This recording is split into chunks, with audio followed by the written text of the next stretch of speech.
go. 29071 on NASDAQ.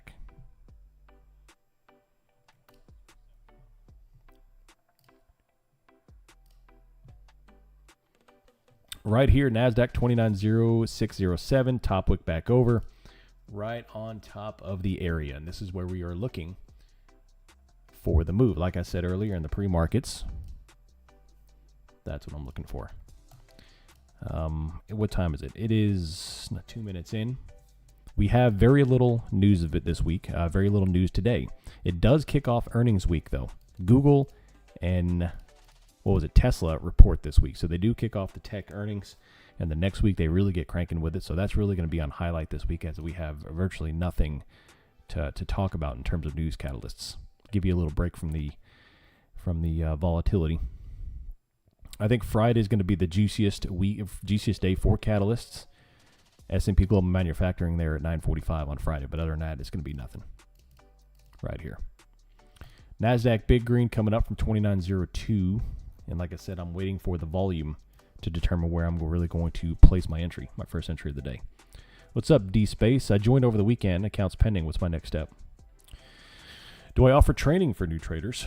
Right now, I don't have an official training beginner's course, but I am looking to build that. I'm actually in the process of building that. That is active. But yeah. Appreciate you joining. Welcome. Let me know if you have any questions. Make sure you are signed up for trade alerts in the Choose Your Role channel so you get notified of any trades. NASDAQ is coming right back up to this pivot at 07 Eastern time, which is also the Friday morning pivot. We've already taken out Friday's highs after that crazy rally. We have this obvious channel people are looking at, which you can't go countering that. Call buying, put selling on the option chain. Everything is very bullish out of the gate. Typically don't touch the first few minutes of a Monday weekly open because there's a lot of craziness, a lot of order running, and don't want to get involved in that. You do not hear any commentary. I recommend you turn up your volume, sir.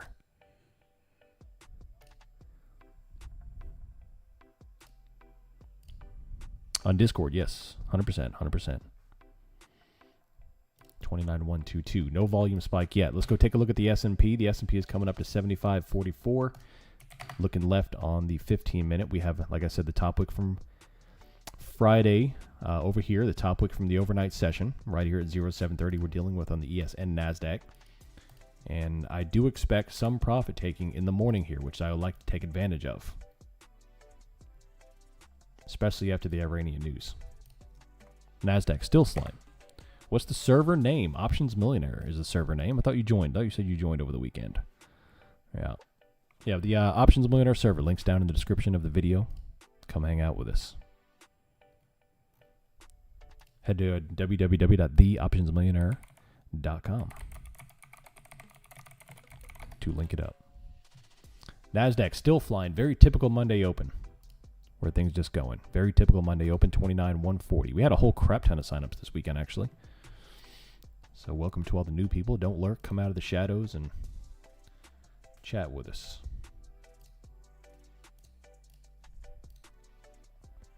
$29,145.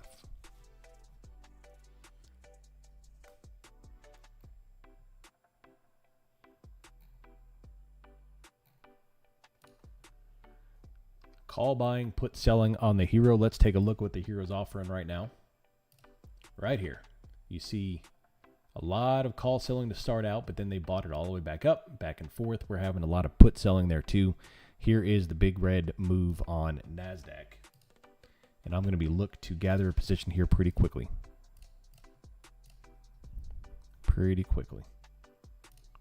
Had a fantastic week last week. Payouts keep cranking.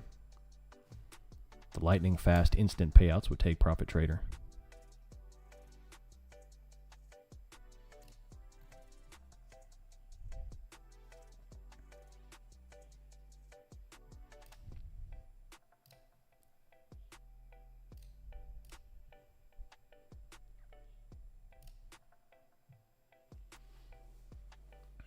Couple of top wicks right there.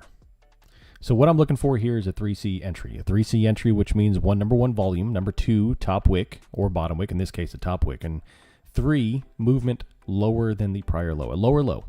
That's going to give me the right side of the V theme. Most of the traders tend to enter a little bit too early. When they're trying to short a trend, they enter too early, they get blasted before they can actually get an opportune move. So having the volume shows that we've hit supply, having the wick shows that the sellers have actually engaged into that supply, and then having the lower lows give me a confidence that the market is actually beginning to have a pullback and I can actually trade, or a bounce. Typically, I don't want to go shorting such a crazy big bull move. In fact, I don't even want to do a shorting most of the time. Most of the time, I want to be taking healthy long positions, either through continuation or a bottom wick. But these Monday opens typically do stuff like this, where the order book just extends and extends and extends and extends. Even after an already extended pre-market, we now have an extended open from the Monday order book as the Iranian news is hitting the tape. SPX comes on the play, the option chain opens up, and things start to get extended. So I do like fading an extended move or buying an extended sell-off. But in this case, you've got to be very, very delicate for any kind of move because the bulls have been controlling the charts now for months and months, years, at least on the short-term scale. It's been a year, over a year, since we've had a healthy pullback. Back in April, we had a 3-day downtrend that led to the biggest bull rally we have ever seen. Hardly signifies a bear move before that. So the last real selling we have seen was 2025, March of 2025. So we went on a nice little bear trend. We had 6 to 7 months, 6-7 of relentless consolidation. We broke out of that consolidation for 3 days of a bear trend back in April, and then they put on the biggest bull move we've ever seen, and here we are a couple months later. So bears have completely fumbled the ball and will always fumble the ball. That's why most of the time you need to be longing, not shorting.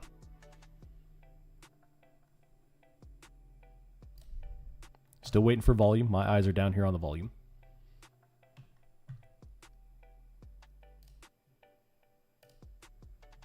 My eyes are right here, looking for possible volume here. We have 29,160. We do have a couple of trend lines here, but I don't track trend lines. Trend lines only work for me when I'm not touching them. If I do try to trade the trend lines, I'm completely wrong on them all the time. I don't think I've ever taken a trend line that's actually gone my favor. Oh, man. A little bit of a top wick here, NASDAQ. Let's switch to the 5. Healthy top wick on the 5. 5 minutes until 9:45. I would love for the bulls to maintain control of this until the 10 o'clock move. That'd be extraordinary.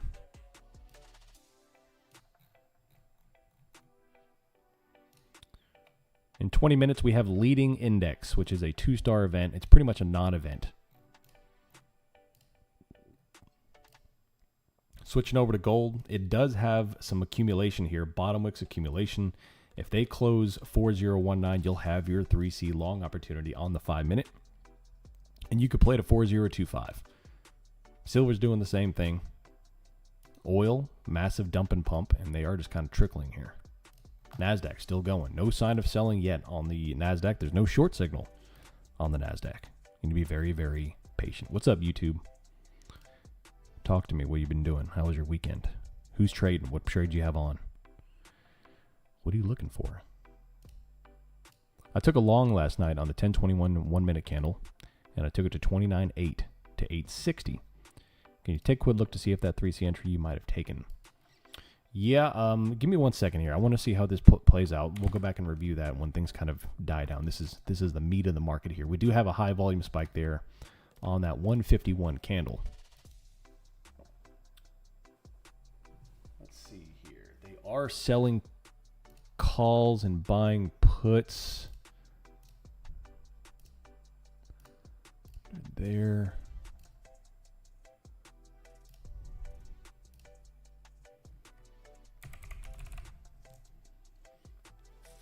They are starting to dump that aggressively.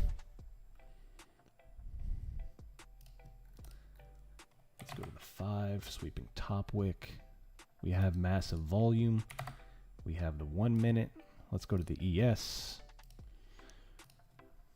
Let's look left. Always look left.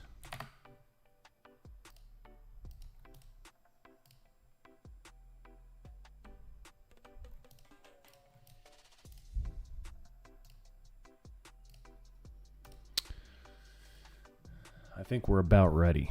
I think we're about ready for a little bit of a signal here. I think we're about ready to put on some risk and get this week cranking, baby. Start the payouts coming.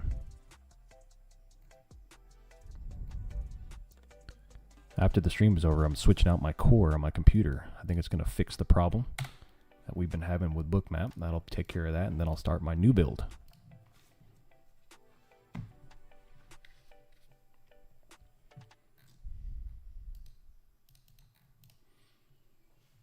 Straight put buying and call selling on the options. We'll take a quick look at that real quick. You see the green line's going down, the blue line's going down, indicating both of them, both sides of the option chain are leaning towards bearishness. Coming down. We have put buying, call selling on the S&P. Now, obviously, that's not correlated to the NASDAQ. That is just the S&P. But typically, you can use those interchangeably for the most part, unless there's a massive divergence between the S and NASDAQ, which today there's not. They're pretty much correlated today. What's up, Devious Phil? How you doing? I'm bad. Core. Yeah. So my core is showing a physical degradation. It kept giving me a fatal error. So they said that it's only going to get worse, and it needs to be replaced. So I'm going to replace it. Aggressive call selling. Aggressive put buying here.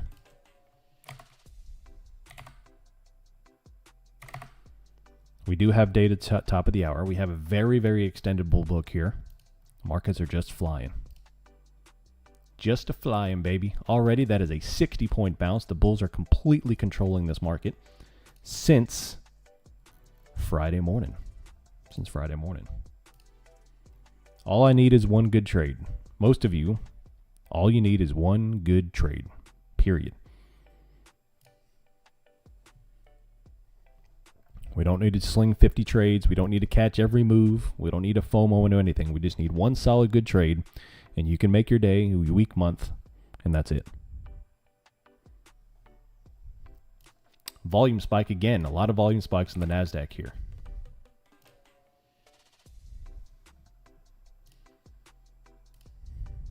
NASDAQ, new high of the day. Yeah, just ripping into tearing.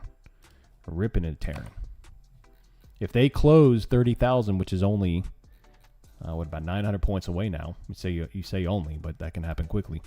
That'll be it. Pretty much guaranteed new all-time highs at that point. So if that happens this week with all the news earnings, it's going. Verified trade recap. Nice. I know you built that with Claude. I recognize that font. Very cool. 8 total trades. Beautiful. That's the way to do it right there.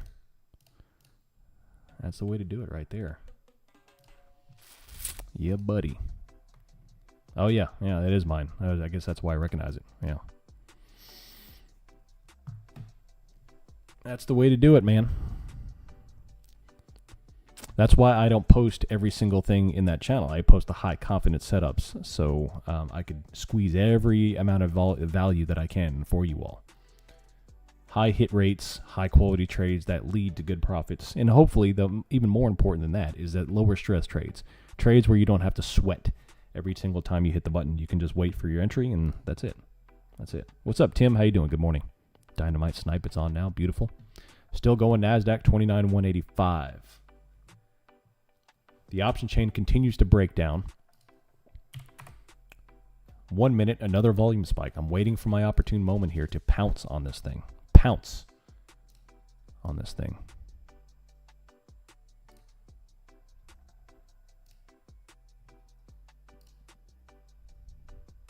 Ho. Look at that. All right.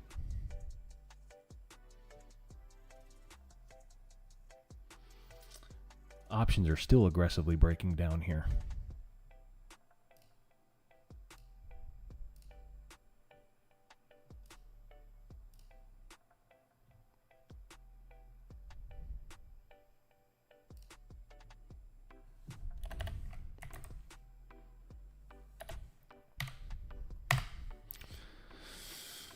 Would you still have a trigger down at 126 or higher now? Negative. Higher. 100%. Options are getting destroyed, homie. Getting destroyed. Very interesting setup. ES is coming off. They've already taken out lows. NASDAQ is starting to put on top wick. That's a sweeping top wick on ES. NASDAQ is coming down 75.43. First obstacle is 75.43 for the S&P.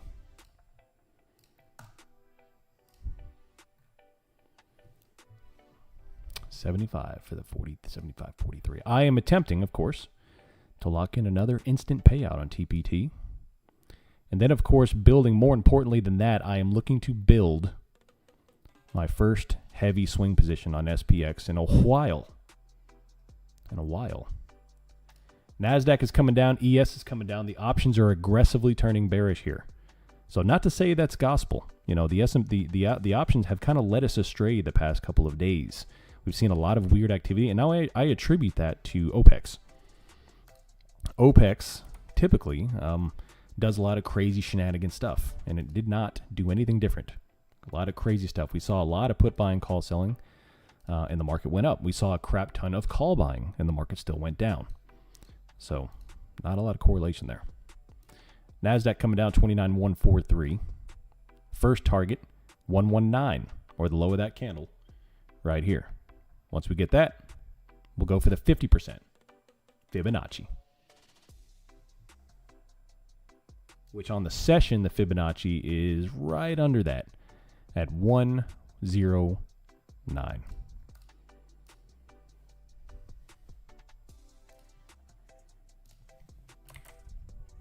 There we go. A little bit of red.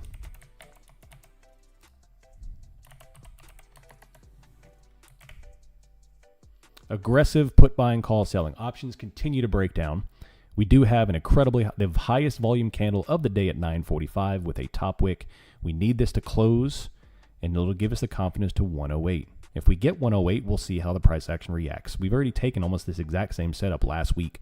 High volume top wick rejection after a green open. Came down to the 50%. Now, at last time, I exited at the 50%. This time, I'm going to be a little bit more analytical because last week, although it was a fantastic trade, it was over 100 points per contract. I could have had 300 points per contract if I would have held through the 50%. We got a high volume bottom wick that did not lead to a bounce. It led to a continued sell-off. So here's what I'm looking for. NASDAQ coming down. I'm looking for the first test at 118 and then a quick 109 all the way down. Starting the week off with a banger, baby. Starting the week off with a banger. One more push down, and we will be killing it. Aggressive call selling, put buying. Aggressively bearish option chain. Aggressively bearish option chain. There we go. 123 coming down. Boom.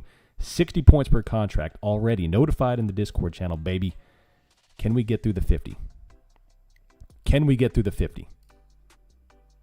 Let's go, baby. All day long, all day strong.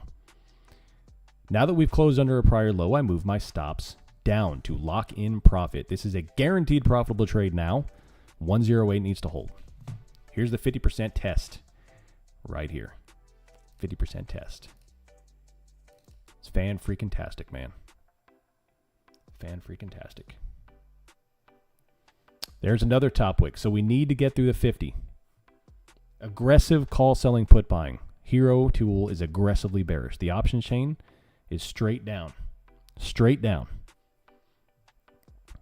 There we go. Top wick back over. There's the 50% move coming back down. Booyah. Now you have to move your stop down. If you are a technical price action trader, you have to move your stop down. You cannot gamble on the fact that the market will continue to go all the way down. I'm setting a stop just over the 50%. And I'm locking in 70 points per contract, baby, on NASDAQ. Num. I just locked in another payout on Take Profit Trader.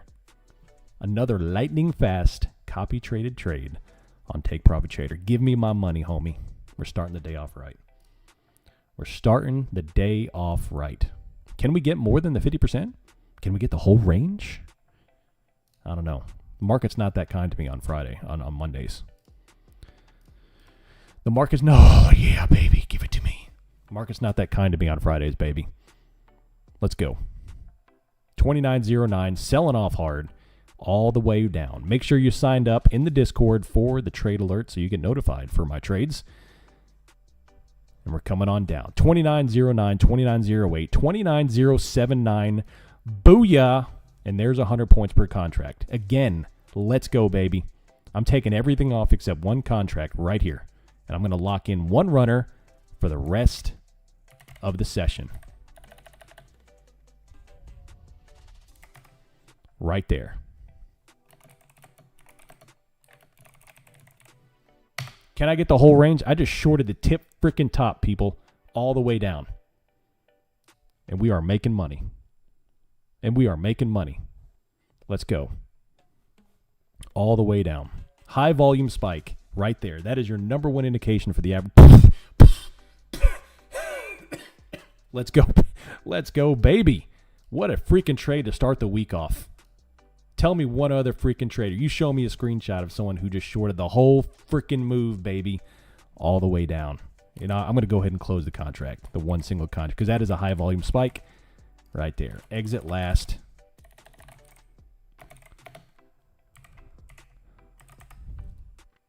Where's my exit at? Let's see. Where can I get that? It's bouncing too high on me, too high. I didn't have my target profit set on because I was yapping my lips. It's all right. I'll set it right here. Let me come in here, set it on this. Boom. Out, homies. I'm out. Boom. I'm out. Best trade of the year. Thanks, OM. You're welcome, Option Noob Dude. Well done, buddy. Oh, hey. You see that? You hear that sound? That is the sound of money. That is the sound of money.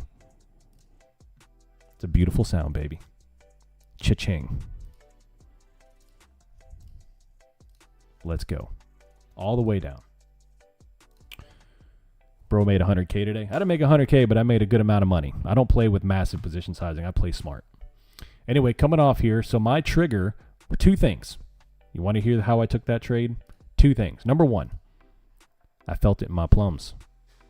The reason why I felt it in my plums is because of volume. The highest volume spike of the day right there at 9:45 came in at 29,190. So right there, I sit up in my chair. I sit up in the chair because I am waiting for a possible entry. Shorts, we have the seller signal start to hit because of the highest volume candle of the day. We have a sweeping top wick. That is 2 of the 3 C's. Thirdly, we had spot gamma. Spot gamma, you show right here on your screen, the blue and green lines are both going straight down, meaning call selling, which is bearish, put buying, which is bearish. So a double bearish indication to the extreme nature. Volume, top wick, boom. Took an entry at 180 and rode that baby all the way down. Sorry, 171. All the way down. 100 points per contract. Starting the day off right. Securing a payout. Again. I broke my rule on trade window today. I closed at 50. Still made 10%. That's all right, Homeless Kodiak. That's still a fantastic move. Well done. Thank you. Can you explain what you thought we were going to reject hard? Too much, too fast? Yeah, so in addition to what I just described, the too much, too fast theory, where we had the overnight session was very, very bullish. And then we had the open of the Mondays, which I try to play the Mondays in a momentum fashion. And they had strong momentum by the bulls. Now, what you cannot do as a retail trader is that when the markets begin to extend like that in momentum, you can't just try to short every topic. You've got to let the momentum stop. You have to remember, the bulls are a 2-mile-long freight train loaded down with hundreds of thousands of tons of weight. You can't stop that freight train on a dime, or, as what Anna Colin calls it, a sixpence. You can't stop it on a sixpence, mind you. Bloody hell. Stop it on a dime. So you have to wait for high volume. You have to wait for a top wick, which we got right here, entry, and down we go.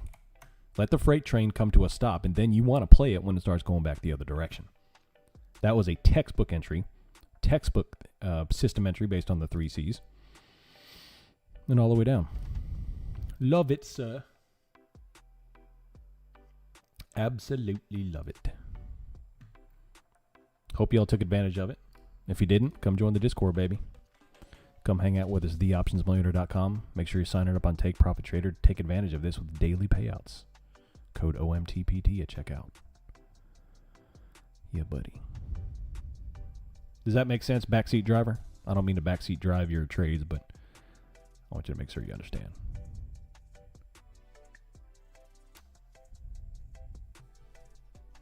Booyah.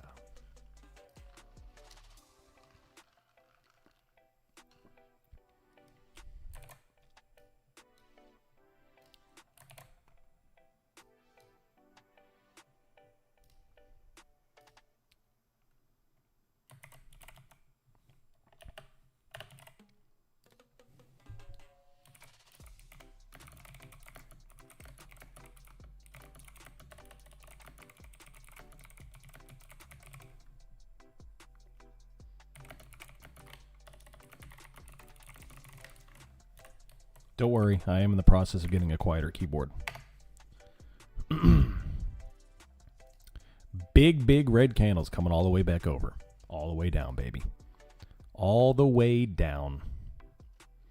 Where would you have put your initial stop loss? Just above the high? Not just above, because you have to expect shenanigans. I would go a little bit higher. And then once we break in the low, which at 120 was the first trigger to move your stop loss, and then the 50% was your next one, it's on down. But this is the same exact setup as last week. Y'all remember that trade we shorted last week? And then it kept on going. This is the exact same thing. The market does exactly the same thing.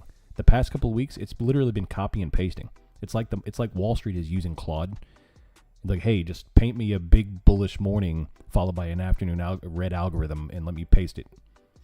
And it'll do it. And it'll just copy the same code every day. Maybe we can find the Wall Street algorithm code on GitHub. That'd be great.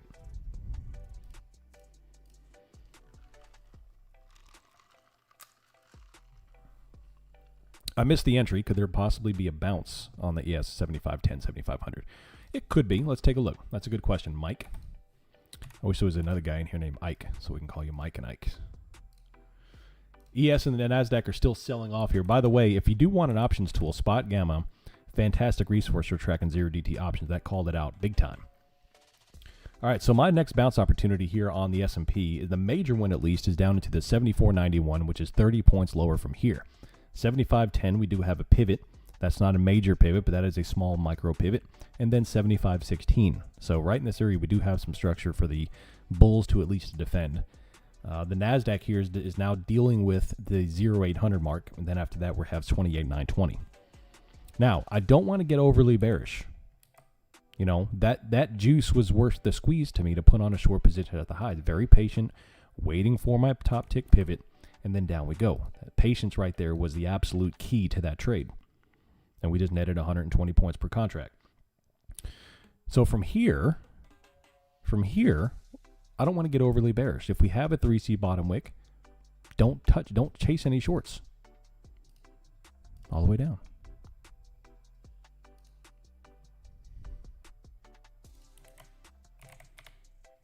All the way down.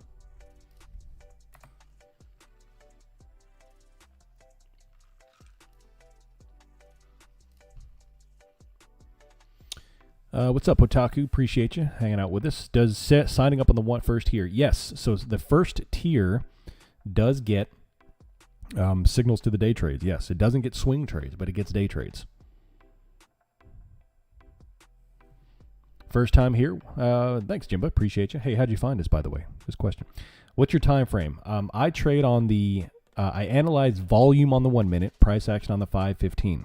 So the entry here was, oh, there's more money. Pa-ching. More money. The entry there, hold on a second, let me deal with that. I'm going to mute my phone. It's getting a little loud on me. 171 was my entry, which was right there. So, know you're the tip top. You randomly popped up on the YouTube algorithm. Beautiful. That means the stuff I'm doing is working. Beautiful. Well, I appreciate you hanging out with us. Hopefully you caught that trade and made a little money your first time here hanging out with us. I wish I was in minis, not micros on that. Still killed it with no stress. Dude, micros are fantastic. Micros are goated, as what the kids would call it. They're goated. Everyone wants the big old fat wins with the minis.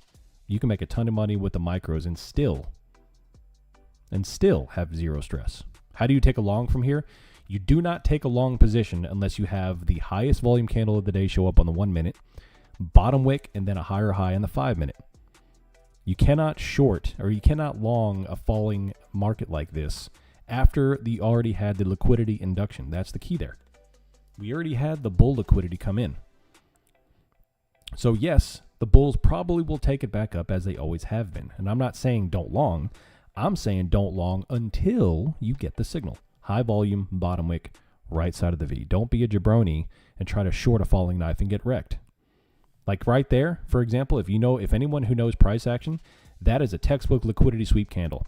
Aggressive red move down, equally aggressive hammer candle, followed by a higher high. This is a liquidity sweep to go back up, at least temporarily. I don't know how far it's going to go, but that's a liquidity sweep, textbook liquidity sweep candle to go back up. Learn to read price action, and you can pinpoint your way through all this stuff like a ninja. And we all want to be ninja. We all want to be ninja.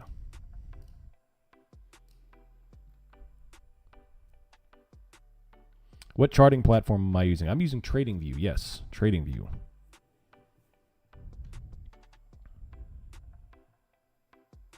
Hope that makes sense, JMDA. I trade what's called a 3C system.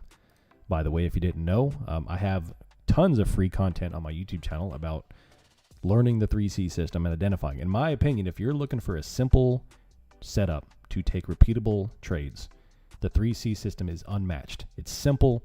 You don't need a lot of crap. You don't have to have a math degree to trade it. It's not arbitrary. You either have volume or you don't, period. And if you can learn to trade these high volume spikes, you can do wonders. Here, I'll show you. What happens every time we have volume? Volume, top wick, volume, bottom wick, volume, bottom wick. So if you can correlate when price action hits with volume, what the market's going to do, you can make all the money you want and then become a sniper, not a machine gunner. And now we're coming on back up. Beautiful stuff. Beautiful stuff. I just started working through your videos. Very well explained. I'm excited to learn. Nice, JMDBA. Appreciate you. Welcome. Come hang out with us again tomorrow. It'll be good stuff. There's your liquidity sweep bottom wick with volume coming back up, and we are looking for 25,050.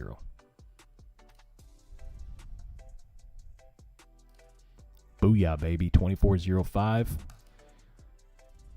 The liquidity sweep candle, in my opinion, is that's not a VPA thing, although it is. It's a price action thing. If you can learn to identify the liquidity candles, let me delete all my drawings here. Starting to look like John Madden on Monday Night Football. Boom. If you can understand the liquidity candle setup, you can begin to, instead of looking for the short position that retail chases, look for the long position. That's where you get the instant 50-point profit. You ever taken one of those long trades on NASDAQ and you get instantly 50 points, like literally the second you hit the trade? It's fantastic. It's because when I see a consolidation period and then quickly, out of nowhere, a market puts on a very large red aggressive candle out of nowhere, like it just forms, to me, I'm looking to buy that baby, whereas the average retail trader is looking to short it because they don't know what to do here. They're indecisive. They don't know what to do. So what do? They reactive trade. They wait for the big red candle. Oh, there's some red. I got to short this baby. Market enter a short position. Instantly, they're down 50 points. They get wrecked. They look up, and all they see is red numbers on their P&L. Because they just got liquidity swept. They get caught up in the Venus flytrap of the market. So instead, when I see something quick form out of a consolidation zone, I look to play the counter. Bottom wick back up. Good stuff. Hope that helps.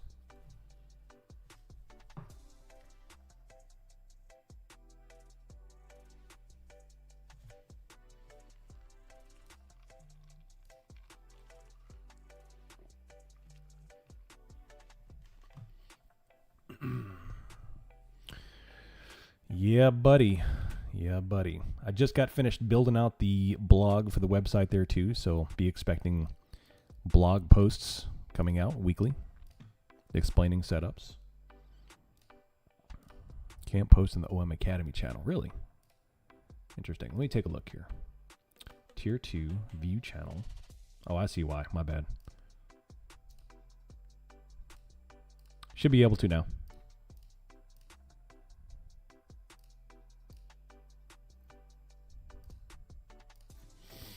Would I consider the 10 a.m. candle the sign of a reversal? Yeah, because the 10 a.m. reversal candle, fantastic. Yeah. I'm trying an options trading prop firm today for the first time. Should I watch the Qs or SPY since you tend to focus on NASDAQ futures? That's up to you, man. That's up to you. Most of the time, you can get away with both. Most of the time. They are correlated enough where you can play both. But now last week, we saw a lot of divergences where, NASDAQ was down 2% and the S&P was green, which is very, very rare. Other than that, most of the time, you can get away with either one. 29,986 coming back over, looking for 28,960. Back down, baby. Back down.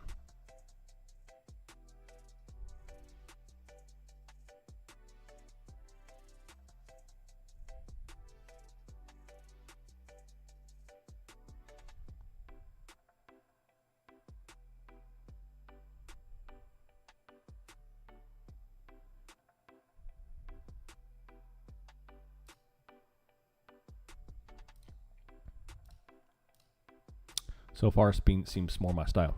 Nice, yeah. So SPY is going to be most of the time the better for people. Qs move a little bit quick, and you got to be quick on it. By the way, if you are tier 2, fantastic pivot off of where.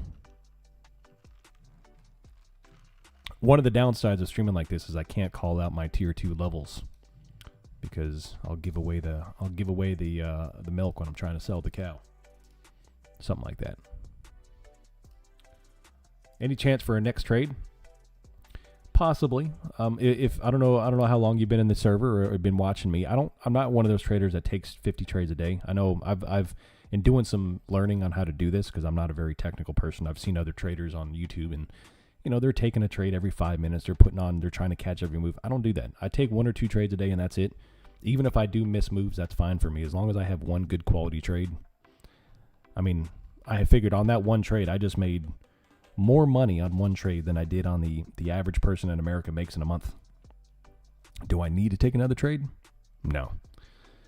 Now, if I see a very high quality setup, I'll take another one, 100%. But I can't. I don't know. We'll see. I'll take a good quality one here.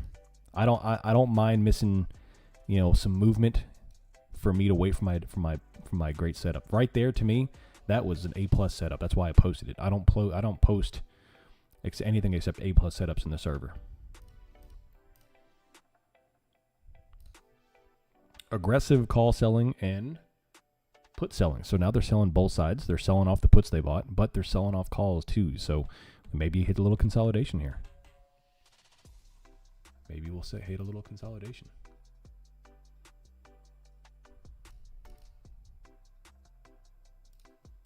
Beautiful stuff, dude. Beautiful stuff.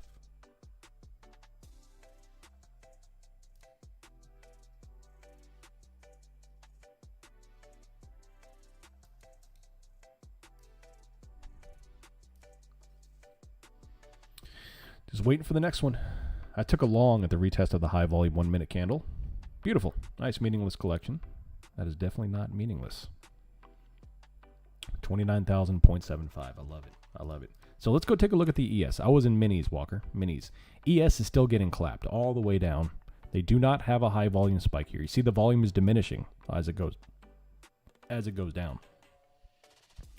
So you can't look for a counter unless you've got high volume coming in here. ES is coming down. NASDAQ is coming down. Look for a retest of 28.9. And your eyes instantly need to go down to the volume. Using the 3 C's. Beautiful. What is considered an A+ setup? Well, that's a different question for different people. Now for me, by the way, all the way down, for me, an A+ setup is conditional based on market conditions. The system, of course, which is number 1. Do I have a mechanism on which I identify setups? To me, yes. I have the 3C system. So it's got to be correlated with my 3 C's. It has to be certain market conditions. And tools are telling me exactly what I need to see to kind of help. So everything is kind of cooking. I've made that lasagna, and every ingredient of that lasagna is top-notch, high-quality organic materials, ingredients. So for me, volume, bottom wick, higher high. Market conditions are ready for a pullback. They're showing pullback. In my opinion, the watch list itself is an indicator. If you have, you have the ability to create a fantastic tool here. This is free. Nobody talks about it. The watch list is an indicator in and of itself for market conditions. I've got my watch list tested and built to where it tells me exactly what the market is doing on a market-wide event at a moment's glance. So everything to me is showing, hey, time to short, and that's why I took that short position at the highs and all the way down. There are times I don't take A+ setups, and if I do that, by my system law, position size has to come way back. So if I'm normally trading 2 to 3 minis, if I see a setup that I want to take that's not necessarily A+, or if it's more speculation, the position sizing has to come way down, like 1 or 2 micros, 3 micros, something like that, where the risk reward is defined to be a little bit more risky. So I've got to pull the position sizing back. Anytime risk goes up, position sizing comes down. In all things in life.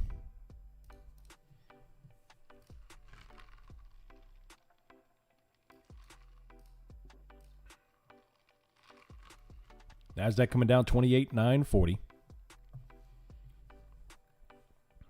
Booyah.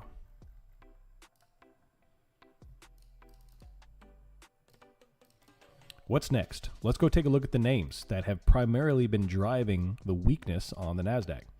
SanDisk, getting wrecked. MU, getting wrecked, although after they open green.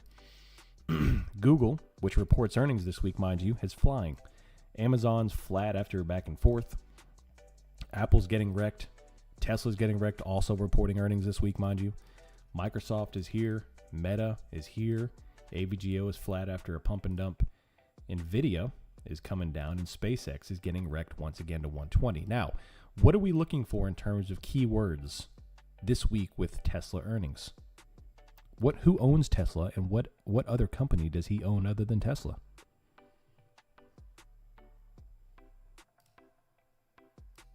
Shouldn't be that hard to answer that one.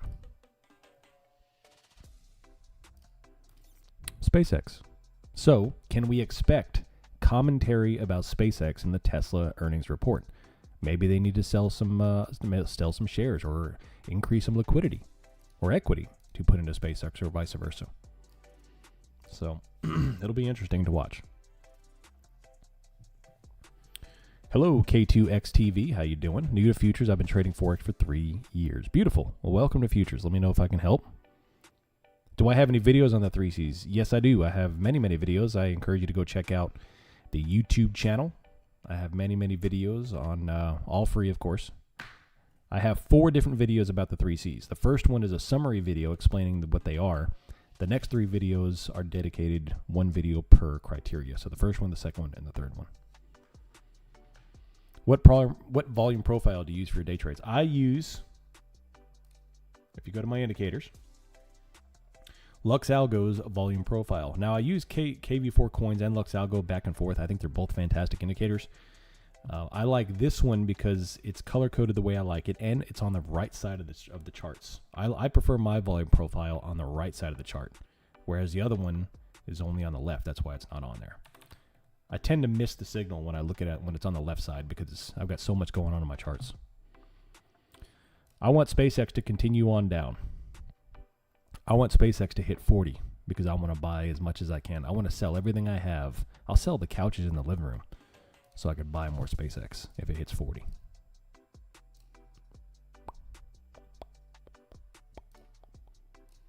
Muchos gracias. What's up, H. Lopez? You sell any puts yet, H. Lopez? I know you did. Don't lie to me, boy. I know you got. I know you should sell some puts. Yeah, you did. Bueno. All right, let's go to the 5-minute. We have volume coming in here, and what kind of price action do you see here on the 5-minute? What do you see here? Bottom wick, another bottom wick. What style of price action is 3 bottom wicks in a row? 4 bottom wicks are on the 5-minute. That's a cumulative. If you know anything about Anna Colling's 4 cycles or Wyckoff's 7 cycles, Wyckoff, I think he has their 6 or 7 cycles. So the 4 cycles, which the benefit of Anna Colling and Wyckoff are both VPA traders. Wyckoff came way before, obviously. Anna Coling took his many cycles and reduced them down into 4 cycles, which I think is a fantastic thing. Accumulation, which breaks into markup, which moves into distribution, which moves into markdown. So when you see many 5-minute high-volume bottom wicks, that is accumulation style price action. Now, that doesn't give you a signal to long yet, because they can smoke this thing back down.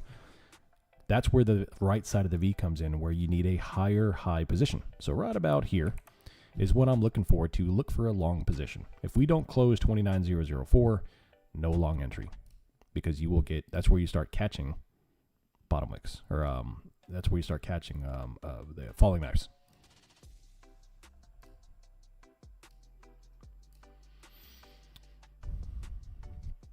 NASDAQ still coming down. Options are still very bearish. Still very, very bearish. Let's go take a look quickly at spot gamma. Green line's going down. That is call selling. Blue line's going down. That is put buying. When you have put buying and call selling together, that, my friends, is bearish.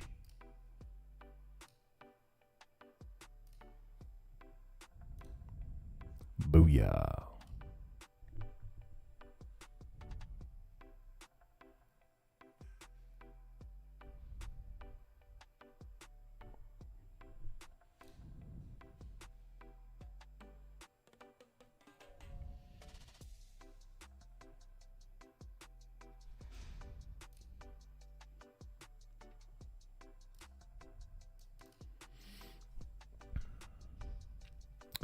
Why not the GIF itself?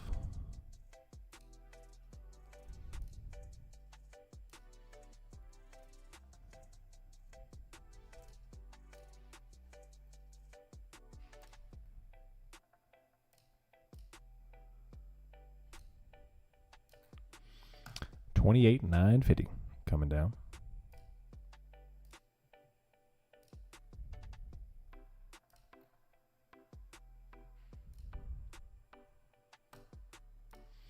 So, what am I doing next? That's the question.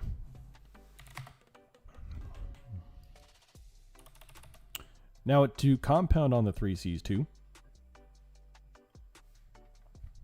there are times where I have to wait for all 3 criteria to trigger for me to take an entry, and there's times I'm taking only trades off of only 1 criteria, or the second criteria.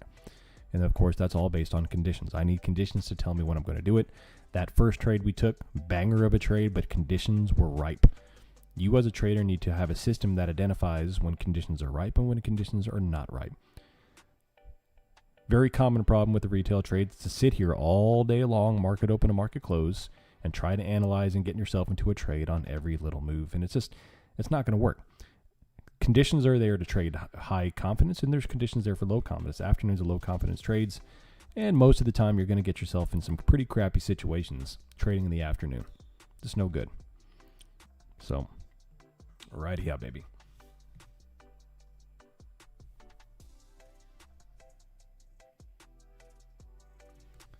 $28,960 on NASDAQ. No one calls me yellow. I'm looking for ES bounce back to 7531 area, but I'm trying to use volume to help make me not enter early into the trade. That's my typical error. Always too early, so I hold through scary stuff. No, that's you're 100% on track there, Mike. Volume is the 100% way to do this. Now, the good thing about that is that you're not alone. That the most common error, even when you're on a correctly analyzed trade, is entering too early. Anna Coling talks about in her book, Complete Guide to Volume Price Analysis, that she went back and looked at if she simply waited a few moments, her entries would be way better and she would have a lot less stress. So entering too early is very common. You could do one thing of just waiting to enter a trade, but that's a little arbitrary. To me, you get that feeling. The more you do this as a trader, you get that spidey sense. You get that feeling in your gut.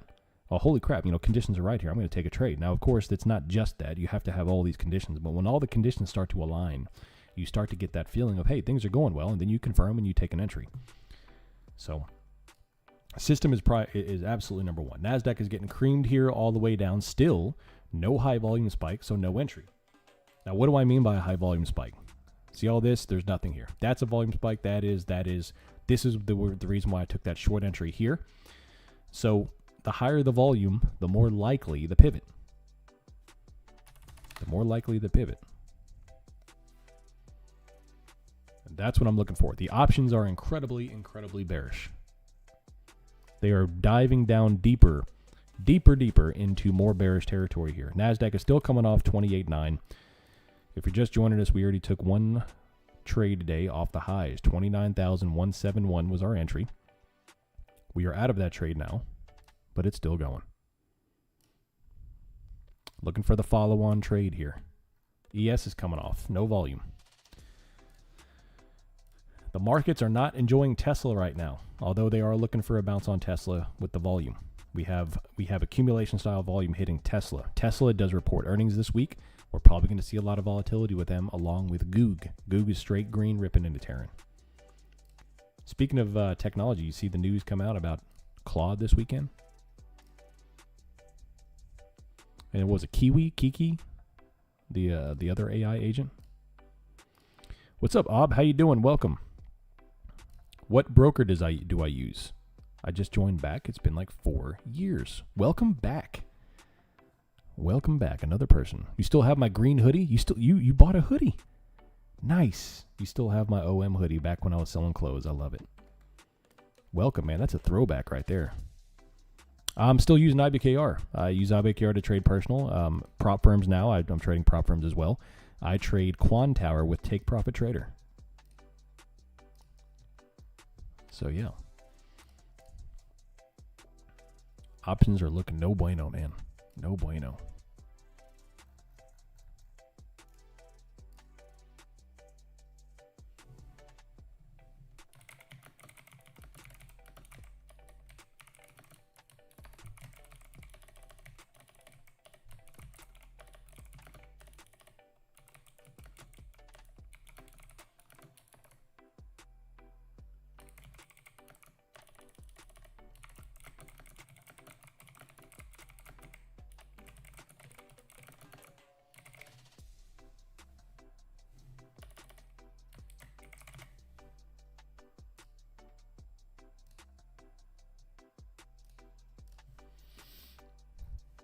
All right. There's that bounce. Like I said, Tesla, which is selling off right now, is putting on accumulation style volume and bottom wick. The S&P is doing the same. Volume is not that crazy here, but we have bottom wicks. So yeah. Can you elaborate on what your large swing position looks like? Yes. Good question. In order to have that discussion, I have to zoom out to the daily chart real quick. The daily chart looks like this, which, by the way, even if you are a scalper or high-frequency trader, you need to spend some time every Sunday night or Monday morning preparing the week by looking at the daily and weekly charts to figure out what the macro theme is and go from macro to all the way down to the mini, the micro, big to small. So for me, we have a quadruple rejection off this area, which is the value high area on the volume profile. On the daily chart, we have 1, 2, 3, and this is 4-time rejection off this. So in terms of the right side of the V, if we close under this little range right here, which is bottom wick, bottom wick, bottom wick, another bottom wick from Friday, that'll give us a right side of the V trigger with volume, which tells me it's time to start looking for at least a temporary short-dated swing short position, which is, for me, short-dated on a swing short, anywhere between 3 to 5, maybe 6 weeks in expiration, and anywhere between 30 to 50 points out of the money. That's if I'm being aggressive. If I want to be less aggressive, I'll go tighter. Now, the reason why that I like going a little bit further out in expiration is simply because I can also sell puts on the short term. So again, I'm in spread the trade. So if I'm on a long put on a longer expiration, I can go to a shorter expiration and sell puts against that premium and spread the position and lower my cost basis. So it gives me a little bit more freedom there. But either way, if we close under this area, we have a right side of the V. Now, if you don't understand what I'm saying with right side of the V, if you have a move up, you have a move down, the retail trader, you need to enter here, not here. Your job is not to enter at the tip-top high of the trend. Your job is to enter the right side of the V, where after it rejects and starts coming down, that's where you want to enter for the most opportune and less stress. We all want to enter the tip top of the trade, but that's not realistic. Most of the time, that's going to lead to destruction. So we close into this level. I'm going to look to short down to sit through 73.60. And then if I'm lucky, 72.33 pretty quickly and lower. But the whole point is everything is thought out. I'm not saying, well, I'm just going to take a short because we can't keep going up. I wait for market structure to break to teach me or to coach me into a trade. By the way, high volume bottom wick on the 5-minute for the S&P. 3C indicators right here at 7516. NASDAQ is already in a 3C here. Technical from 985. About to put on a nice move back up. Options are starting to take a breather. Like I said, Tesla is having some accumulation style price action. If you're looking for a call, consider some short dated Tesla calls right now to 378. I would take probably a 378 strike a couple of days out on Tesla. Get yourself some cheap contracts because I think Tesla's going to regather up a couple of points. You can get yourself 30-40%. Send me a Christmas card with the funds. So you leg in and out of calendar spreads to reduce risk. 100%. 100%. As needed. I think it's a great way to lower your cost basis. Any way I can. I mean, the market's a farm, baby. The market's a farm. I farm here on my own personal land, and I farm in the charts. And I want to plant as many seeds as I can to farm that harvest. And that's what I do. So I take a position that is well thought out for direction and for delta growth, and so I can juice that premium with short options. NASDAQ is 29,002 here, coming back up. We have a 3C bounce indication here on NASDAQ. The volume is not the greatest, but the price action is showing bottom wicks, which means you can take a long entry there, but position sizing has to come down. If you don't have a full-on high-volume 3C, position sizing has to come down. Which is okay. How do we avoid wash sales on SPY trading similar contracts daily? Is it possible to alternate between SQs? It is possible, yes. Now on options, you're not really going to face a lot of wash sale pressure with options. It's very difficult to quantify the like-minded trades. I've never had a problem with wash sales on options. With commons, you will 100%. You can't do all that stuff.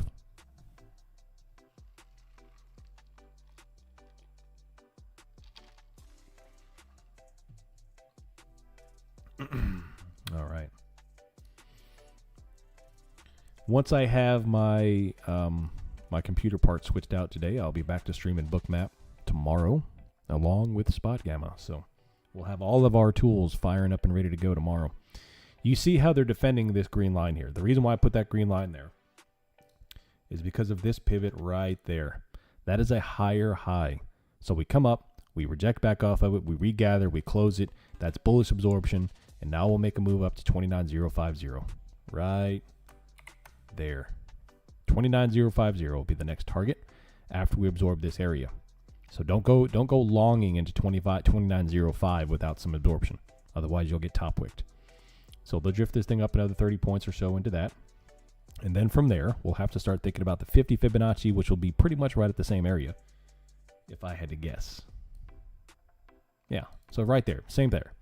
The 50 Fibonacci is right at the 29,050. So a lot going on there. You cannot long into that position at the 29,005. You got to be long down here and then drift into it.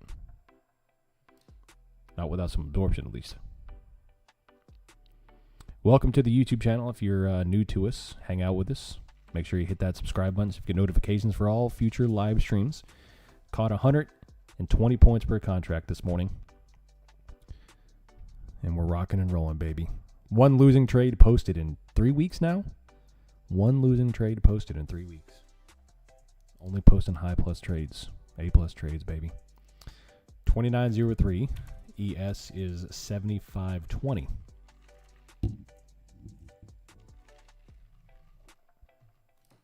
Coming up. Good questions. Good questions. Coming up, 7522, rocking and rolling. The S&P is not at their 50% yet. NASDAQ is more bullish on this move here. So if you traded the Qs or traded NASDAQ, you're getting a little bit more profit here on this move. NASDAQ is coming up. See the top wick off 2905? That's why it behooves you to look left. Your eyes always need to be looking left to look for pivots at high volume. So a lot of people FOMO, holy crap, there's a bunch of green, let me take a long position, just got clapped. And that's really because of one or two things. Number one, they don't know how to look left. They don't know what to do. They don't know what to look for. Or number two, they're zoomed in way too far. They're zoomed in like this, and they can't see to look left, which obviously is not good. So I prefer a macro perspective like this. Zoom out, look left. There you go. Would you say this move up on the ES was a 3C? The volume wasn't crazy on that move. Now, we did have some stopping volume to change the characteristic of the price action, right? So look, we had the high volume top wick here, which got us into the short position. But then what happened? This volume here was the characteristic. This was like Mike Tyson's right hook to the jaw. And yes, you're still standing on your feet, but you're kind of dazed. You're not the person you were before he jacked you in the face. So the volume comes in to stop it, and then we go from this extreme downtrend to this back and forth where the bulls begin to accumulate. The bulls begin to put in their orders. And we don't have a follow-on high volume spike, but we do have the initial volume to stop the bleeding. Right there. Puts in a floor, and then we come back up. So it wasn't a typical 3C, but we did show signs of the bulls hitting at the bottom here. Now, I did not take the long position back up, which is fine. I took the short initially. There's nothing worse about giving back profits after putting on a fantastic position.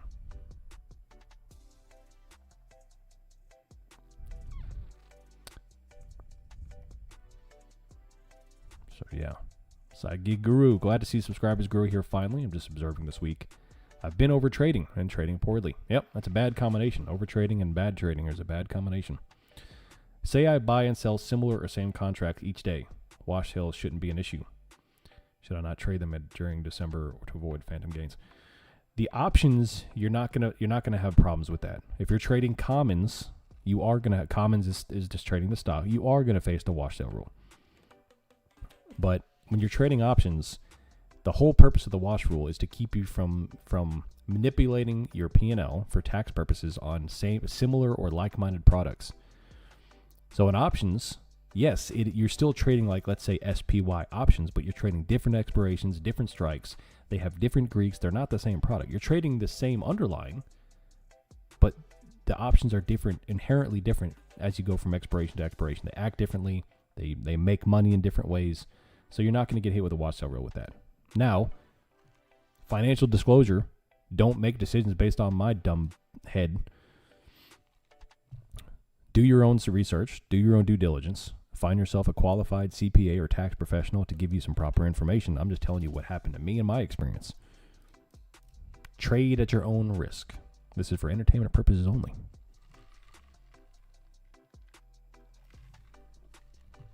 I'm here to entertain you.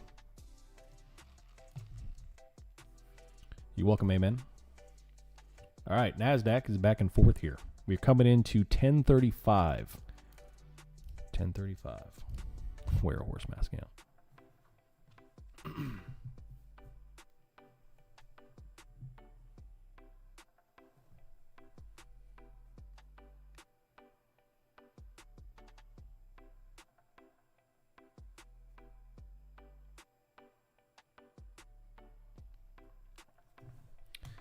Nice, Lowen. Well done, buddy. Well done. I have a question for you. That's pretty common. How many times do you short the low of a move only for the market to mess with you? So the market moves down, you chase, you short a position, and then for it seems like the entire session, the market will use your order, your entry as support. And it'll come down. You'll see your P&L briefly break from red to break even just for a second, and then it bounces. And it never, ever goes below your entry ever again. Or the other way around.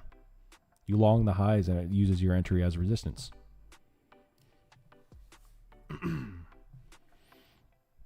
You can admit it. Happens to everybody, right? You know why that happens? It's called reactionary trading. It's because you're not waiting for a system. You're entering like Wyatt Earp firing from the hip. Very, very common in trading. And let me tell you, the DMs that I get, that is a very common issue. It's like the people think the market is paranormally triggering them, going against them. Like there's a ghost or a monster in the charts that they literally look for your entry and they pivot you personally imperfectly. That's not the case. That's very common among retail traders. And I say the term retail, arbitrarily, I guess. I include myself in that category. But if you don't know what you're doing, or if you don't have an A+ setup like I did this morning, you're just going to kind of trade erroneously. You're going to chase trades. You're going to reactionary trades. You're going to see red and then short. You're going to see green and then long. And you get caught up in the liquidity sweeps. You get caught up in that move that shakes out before the big move, the correct move. And you end up shorting the exact low of the market or buying the exact high, and you get caught being that jabroni. Yeah, what Vampire just said. If you don't know where the liquidity is, then you are the liquidity. So, if that's the case, don't think, holy crap, the market's against me. Instead, think like a winner. Figure out what the problem is and fix it. All right, 10:38 here, NASDAQ. Things have gotten a little tight. We had the 10 o'clock move. We had the bounce back up to reclaim half on the NASDAQ.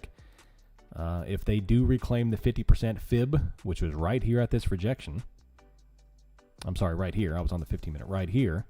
Then the bulls will retake back up to the highs. So that's your indication. The bears are in control under 29,005. The bulls are in control over. I know Kung Fu. Appreciate you hanging out with us here on the YouTube. Welcome, welcome. If you're new to us, come hang out with us again tomorrow. Beautiful stuff.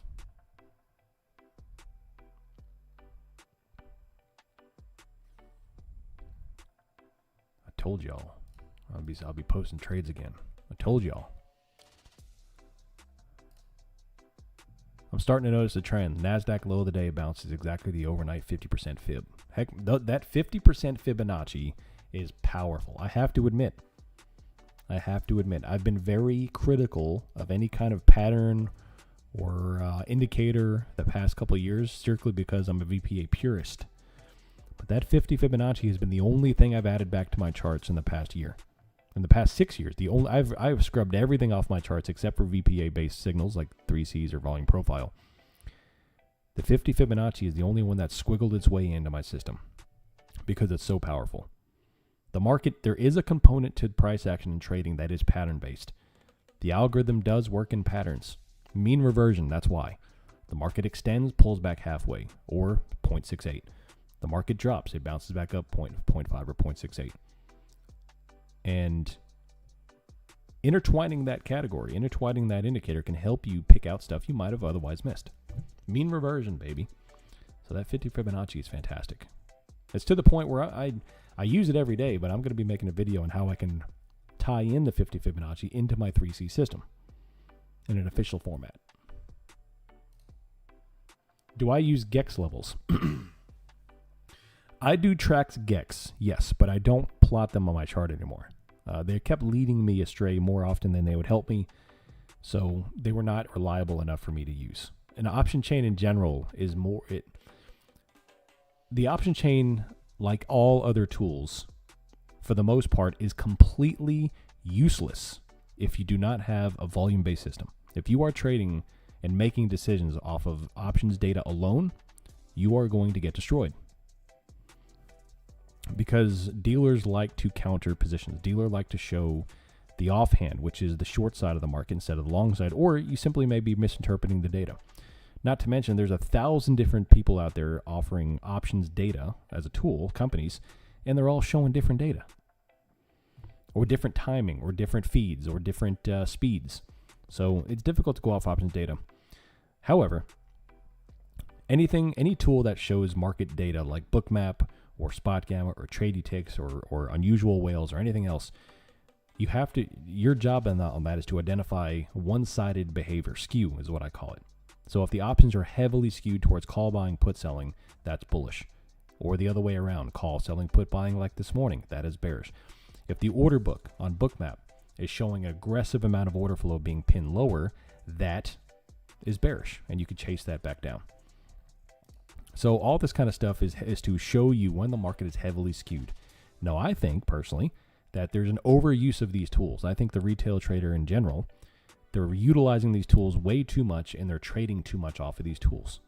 These tools are not meant to show you the crystal ball trade every single day.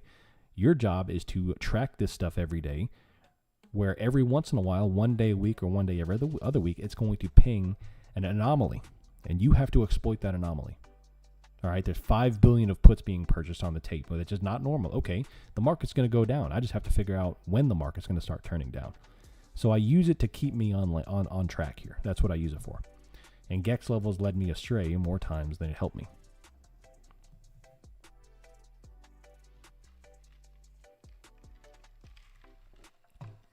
Now, the further we get into new all-time highs, where I do not have historical price action to help me, the more I have to utilize that stuff. The more I have to lean on forward-looking data, because that's all I've got.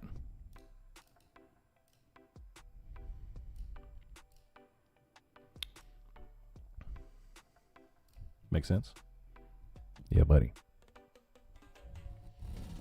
Good stuff. Good stuff. NASDAQ has gotten tight. The S&P has gotten tight.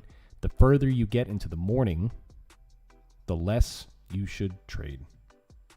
I want to show you this tidbit. Now, I've posted this before. This is the old one. I'm in the process of redoing it.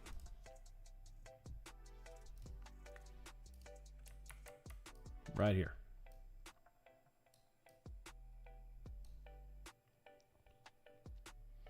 Key market times.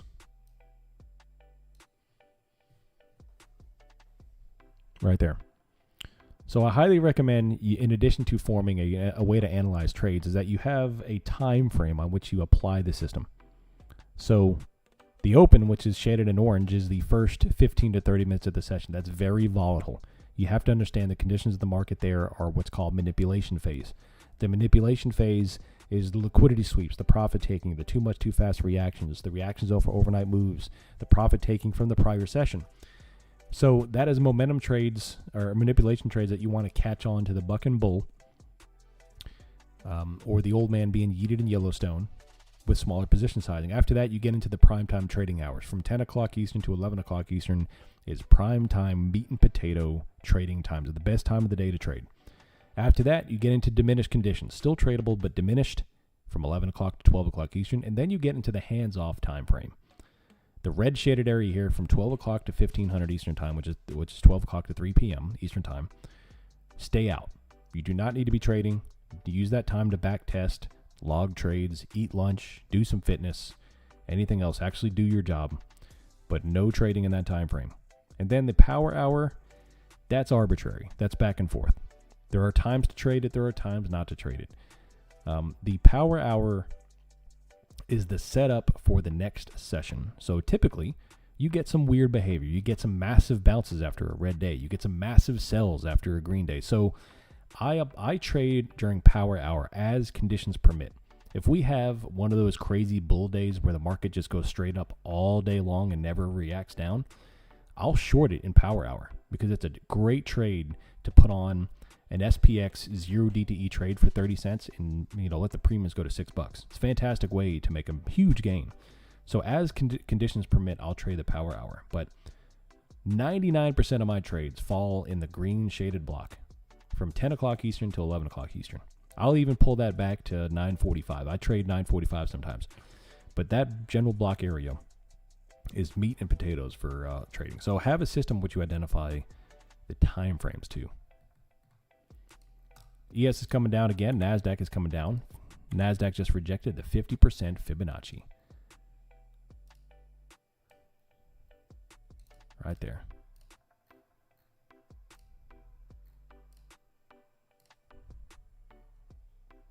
Beautiful stuff. Just signed up for Tier 1, but I'm having trouble seeing Tier 1 section on Discord. Let me take a look, HPNO. Let me take a look. Bear with me. If you connected to if you connected your profile to WAP, you should. Yeah, so your rolls didn't assign, which means you didn't connect. Here, I'll get you something. I'll get you something.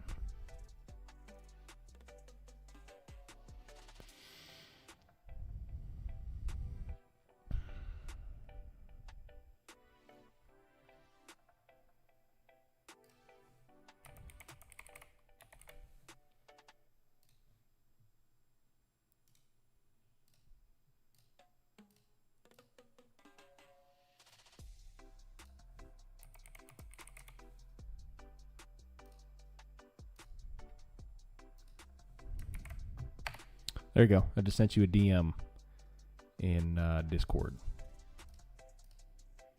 All right, another bottom wick here with volume. So that looks like a quick shake and bake. You remember the imbalance from this morning that we talked about? This imbalance right here looked a lot like what we just saw here. And what's the whole theme that we're seeing right now? All right, bottom wicks. This is where people become overly bearish and they miss the accumulation.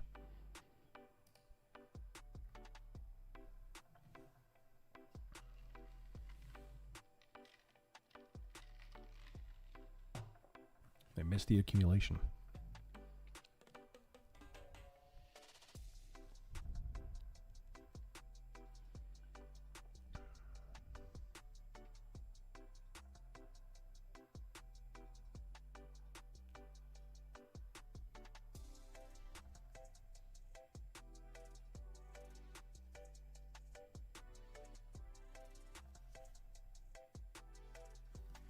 Why doesn't the high volume candle on the session NASDAQ high not show the same size volume on Qs? Well, those are different products. Yes, they follow the same underlying, but they are different products. You are right. It doesn't show the same on NASDAQ. So there's the Qs, and the high volume spike came in right here.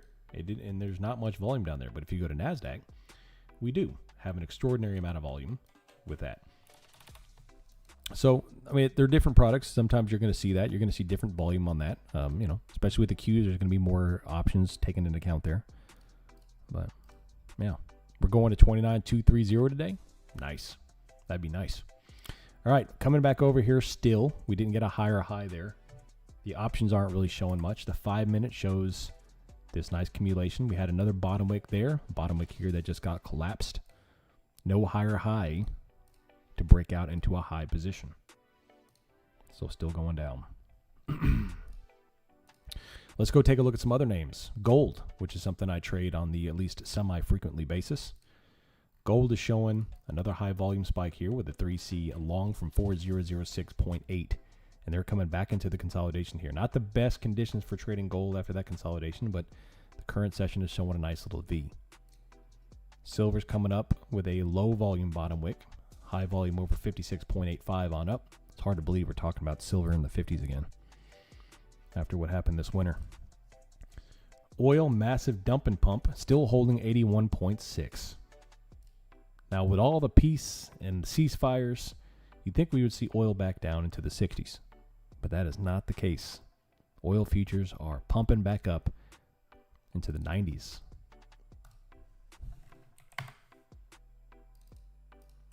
Yes, NASDAQ still coming down here. I want to be very selective with my trades. I'm not a fan of shorting lows unless conditions are there. I've done that last week. Last week, remember, I shorted a low and it worked out really well. And you have to do that very selectively. You go shorting at lows most of the time, you're going to get destroyed. So you have to be very selective on when you actually place that position on the books. Right now, I don't like it. I don't like it. Not yet, at least. The conditions may change, but not yet. Is one chart better to follow volume when day trading? It depends, I would suppose. You know, me as a day trader, I like to follow the NASDAQ futures. NASDAQ futures are the big boy. It's one of the most aggressively traded futures contracts in the world. So I 100% want to be watching the NASDAQ contracts. And it's very easy to see volume spikes on NASDAQ because the notional is so big. Let's see, calls are not really doing much here. Coming back over. Right there. Still rocking and rolling here. If they break the lows with no volume, we are going to start tracking to 28,850.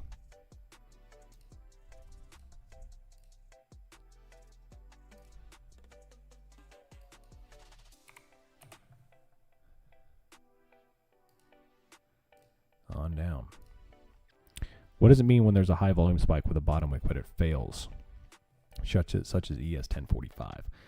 Yeah, so if a high volume bottom wick puts on like that, now it resulted in, a 70-point bounce. If that immediately fails, that tells you that the sellers are actually pretty aggressive. Especially if it doesn't close a higher high in the 5-minute. Now in the 5-minute, you did not get a long signal. So it just shows you how aggressive the sellers are. And now you have to wait for the test here of 28.9. Now again, I'm talking in terms of looking for a bounce. I'm looking for a bounce. We got one beautiful healthy bounce to the tune of about 100 points or 140 points. Now if you want a secondary bounce, you need high volume, bottom wick, and a higher high. Otherwise, you're going to fail 28.9 and continue down into the 28,850 mark here. So you just got to think through stuff here. Think through stuff. Conditions right now are pretty aggressive for the bear side. They are controlling the book at the moment. So you don't want to go buying the dip unless there's a dip to be bought. I get 15 minutes after marketing open to trade during my break at work. It forces me to have to trade the move before the move. I've made it work in the past 5 months, so I'd love to go full time. I'll join the Discord. Oh, great. Well, I appreciate you coming to hang out with us and joining the Discord. I'll continue to post some A+ setups for you and get you making some money and learning how to do it, more importantly. It's one of those things, I can lead you to water, but you have to learn to drink.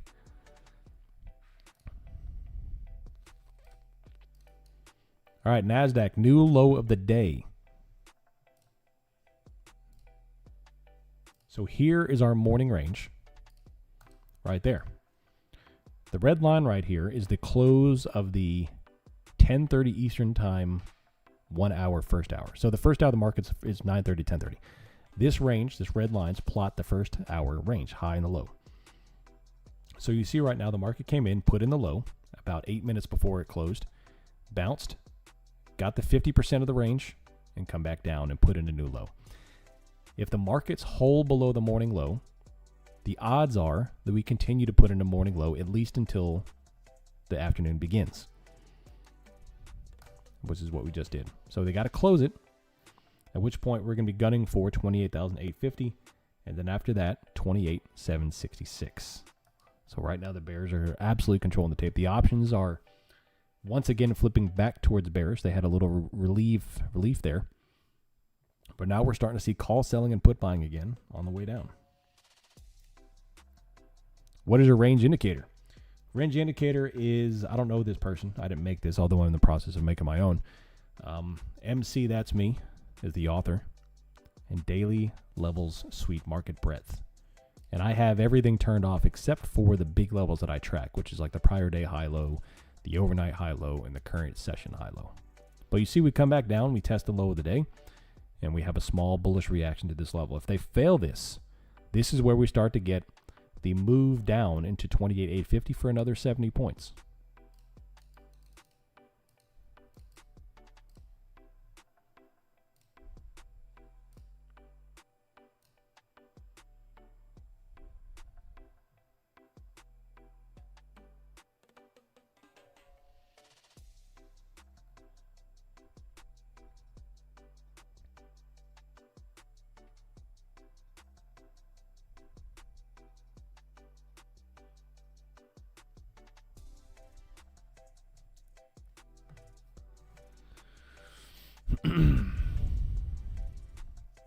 There we go. Still holding right on to it.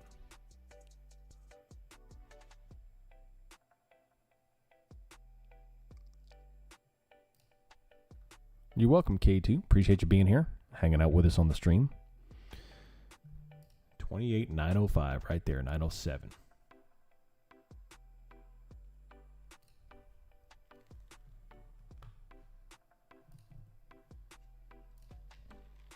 Haven't posted trades in 3 years. I stopped posting trades in 2020. When did I stop posting trades? 2023? 2022? I don't remember. I stopped posting trades. I started up again, and we are cranking it, baby. We are off to the races. I'll see if you love me this much when I post a loss, though. See if you love daddy when I post a loss.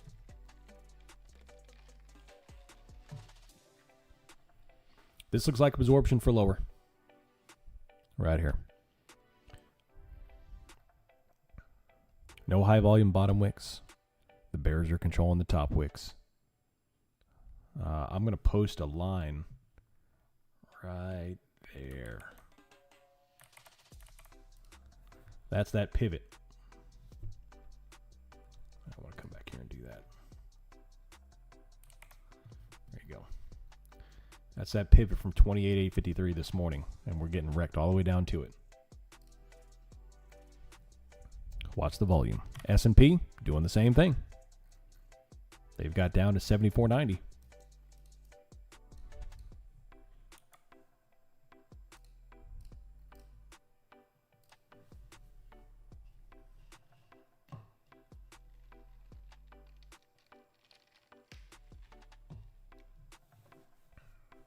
All the way down, baby. That's my target, 28,850. Right there.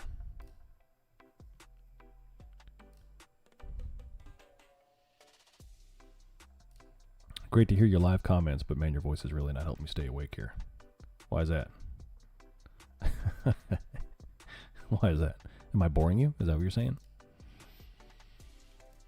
28,870.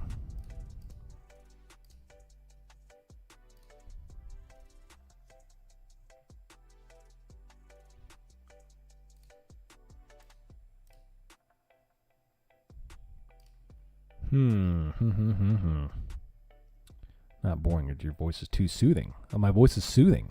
Oh. Do you like my soothing voice? I've had 28,850 on my chart since January. It's like a magnet. Yes, sir. Another topic off this area at 28,906.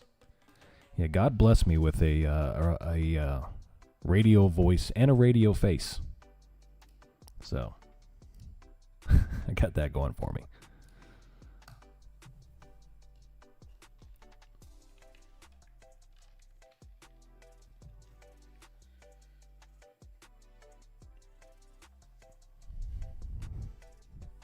Coming down 28,885. Still no bounce, no volume, no long. We're gunning down for 853 so far.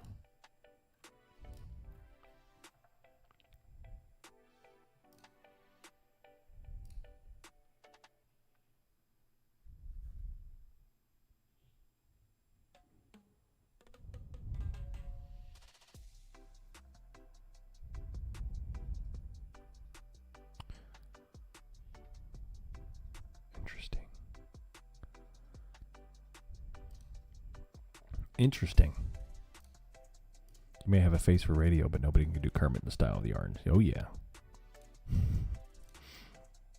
I like it. I like it. So somebody asked Fable how to cure procrastination, and it gave an interesting answer. God bless you with Stallone's body. I doubt that. I don't know.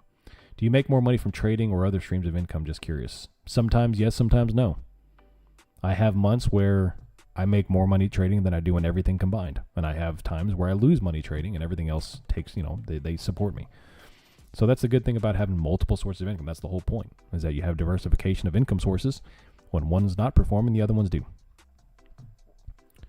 So I highly encourage you to go out and find multiple sources of income. And with today's AI and online communities and online abilities, you can make money is 1,000 different ways. Highly encourage you to go seek it out.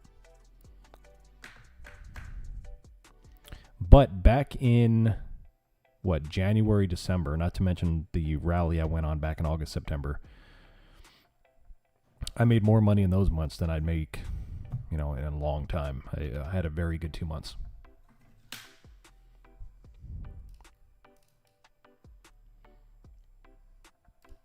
Let's see here.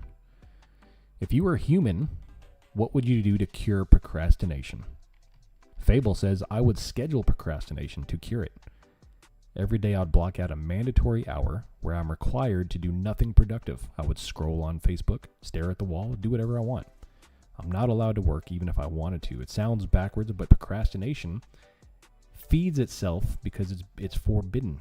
The moment slacking off becomes an obligation, your brain rebels against it the same way it rebels against work to procrastinate. And suddenly the task you're avoiding starts looking like the rebellious option. Interesting. It's a human Human fix. When do you choose to trade ES or NASDAQ overnight gaps? Well, again, the short answer is when conditions permit.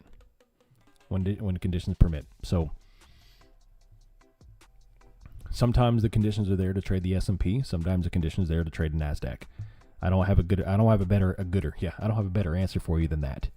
Is that I'm looking at both. When I see one ping a trade, I'll take it. So, does having an account in Take Profit Trader grant you access to any of the tiers? No, sir. So the Take Profit Trader is just a prop firm. Now, I talk about Take Profit Trader because I trade with Take Profit Trader, and they are the best prop firm in the business. So I show products to you all that I believe in, and that is one of them. So, but that has nothing to do with the OM community. So if you want to be a part of the OM community, you have to go to theoptionsmillionaire.com and sign up for whichever tier that you like, and that'll get you access to the Discord.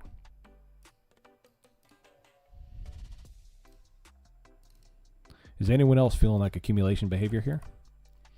Yeah, it's possible. We do have volume coming in on the 5-minute ever so gently, not incredibly high, but a little bit, and we have yet another bottom wick here. Not a lot to get me into a trade at the moment. The more selective you become, the more you make, the more money you make. Counter your counter. That's right, Devious Phil.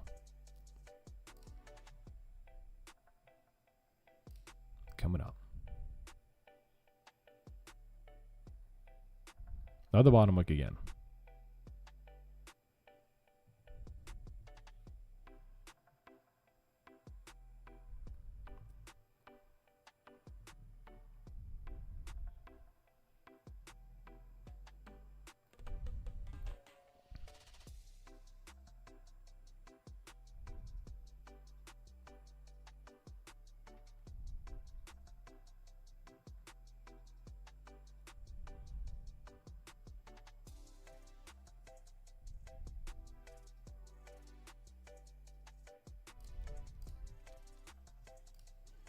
Beautiful stuff. Alrighty. 15-minute 28,930 on NASDAQ. We have a beautiful top wick off 29,200 that we took. We shorted the top of the market this morning. It's fantastic. Fantastic.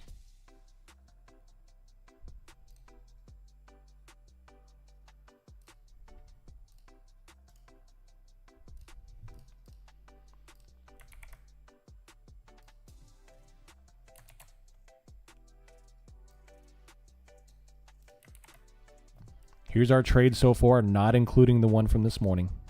Right here, baby. We are killing it the past couple weeks. Posted live in the server for us to make some money. Live in the server. You want to hear a funny story, though? This one loss right here, that was the one where I longed NASDAQ, and that's one of the ones where they kept using my entry as resistance. So they kept on bouncing. They would hit my entry and then fall. Hit my entry, then fall. And it drove me nuts. I was actually up like 50 points on that contract at one point, but I elected to hold, and it obviously didn't work out. But anyway, we are making money, baby. We are making money.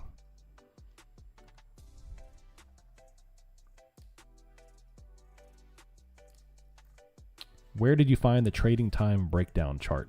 What do you mean? Oh, I made that. I know what you're talking about. I made that. Created that. Which I'm in the process of remaking it using Claude. AI is fantastic, by the way. I am the least technical person you'll ever meet, and I have deep dived into Claude the past 2 weeks. It's become my life, and it's literally life-changing. Highly encourage you. AI is going to change the world. I was not a believer. I am a believer now. There is going to be severe consequences to it. 100% agree, but man, it is life-changing. Life-changing. What time frame is your chart on? Right now, it's on the 1 minute. I track the 1 minute chart for volume spikes. My job is to put on the 1 minute, look down to see if I have volume spikes on it, and then I concur on the 5 minute right here. Now, I have the 5 minute chart open on the it's not on the stream. So I've got the 1 and the 5 open at the same time, but it's not on the stream. You only see the 1 minute right there. So I track the 1 minute for volume spikes, the 5 and 15 for confirmation, and of course I want to try pivots. The 15 minute gives me a quick, clean look of the chart conditions without the little intricacies of the day trading scalping stuff. And we can kind of see the general picture. What's the general theme here? Sweeping top wicks off this 29,000 mark on the 15-minute. So the bulls have some work to do coming into this. We have prior day high, overnight range high. So we have a lot of resistances and supply in this area. So I'm always a big fan of multi-time frame analysis.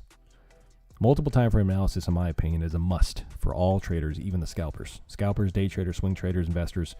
Multiple time frame analysis should be your best friend. Will AI take away jobs? They already taken away human jobs. We have many friends that are being laid off. Like literally, we have like a bunch of, between me and the missus, we have a lot of friends who all work in different industries, from healthcare to engineering to everything. And like half of them are dealing with layoffs right now because of AI. It's obscene.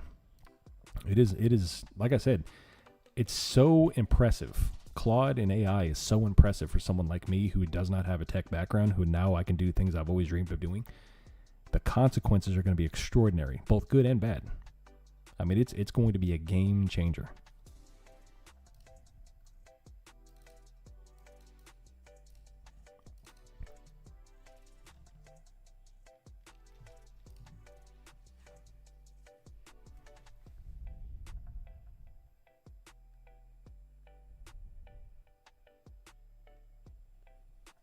So college degrees are worthless? I wouldn't say they're worthless. I just think you're going to have to be very selective on what you choose to go to college for. So it's just, I mean, you can 100% make a crap ton of money. You can make a crap ton of money on AI without a college degree. But for me, I had a college degree in accounting. I would not have been an Air Force pilot without a college degree, because you can't be a pilot without a degree. You can't be an officer without a degree in the military. So, that bought me my entry fee into being a pilot. Without it, I wouldn't be it, and I would have missed one of the best jobs in the world.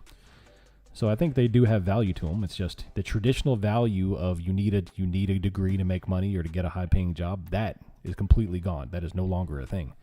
But there are career fields that you need that degree still as an entry ticket, and that's where. Until that changes, there's still going to be a requirement. I'm sure the military will eventually take that away, but. All right, big green candle here coming up.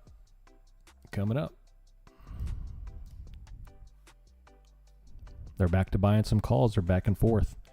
So this is the stuff I don't like to get chopped up in. I don't like to get shaken out in this back and forth stuff.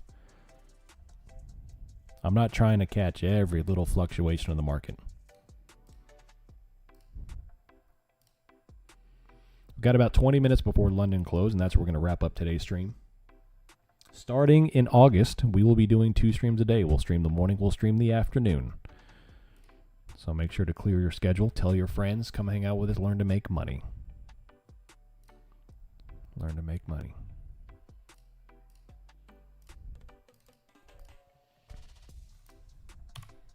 ES bouncing, NASDAQ bouncing.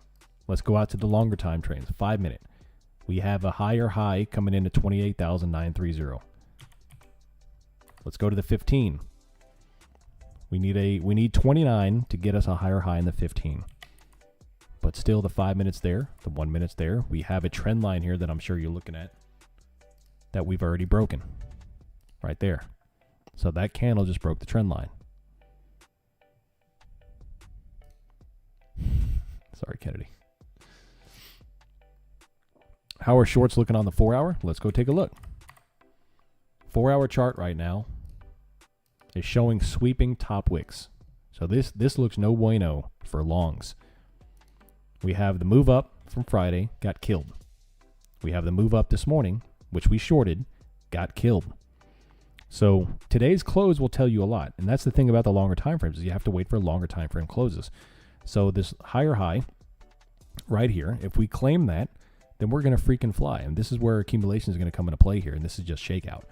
But we've already put in a lower low at 28,924. We need to hold it. The close of the candle matters just as much as the formation of the candle here as well. So if they get under this 28,921, then we're going to play it on back down to 28.4, at which point it's going to lead a cascading effect back down. So The longer time frame charts paint a huge picture right now. And if you go out to the daily chart, it shows even more. This is the line in the sand, this 28,418. This whole range here. You show that how aggressive the buyers hit. The buyers hit very aggressively in this range. We have a whole bunch of undone liquidity in the 28 block. So be on guard for it. Don't get caught up in the FOMO when price action starts to move back down in that area. It's going to be interesting. We have massive call buying at the moment. Let's go take a look. Let me show you what happens when spot gamma shifts. There you go. The green line going up is call buying. They're starting to hit the calls back up. The blue line going up is put selling. So we are seeing some bullish flow in the options here. It does appear the buyers are at least going to control the early afternoon time frame. Yeah, buddy. Yeah, buddy.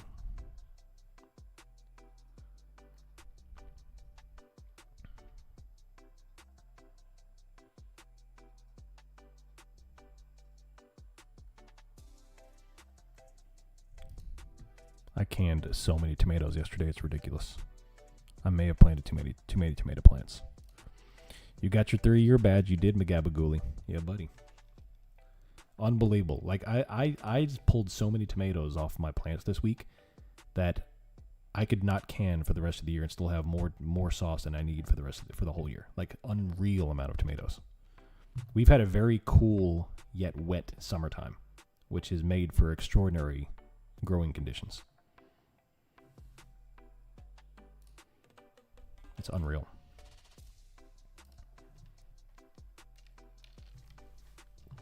I have a very large garden, though. I planted 40 tomato plants.